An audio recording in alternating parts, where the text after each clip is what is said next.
श्रीराम। मी राजू गावित, आपल्या सर्वांचा मित्र।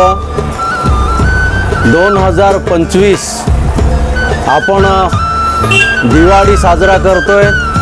मी समस्त हिंदू समाजाला या शुभ पर्वानिमित्ताने हार्दिक शुभकामना, शुभेच्छा पाठवतो। आपल्या जीवनामध्ये, आपल्या परिवारात हे वर्ष सुख समृद्धीचं जावं, आपल्या परिवारात असलेलं दारिद्र्य नष्ट व्हावं, यासाठी मी प्रभू श्रीरामचंद्रांच्या चरणी प्रार्थना करतो। पुन्हा एकदा दिवाळी निमित्ताने हार्दिक शुभेच्छा व्यक्त करतो। इथेच थांबतो। जय श्रीराम, राम राम, जय जय श्रीराम।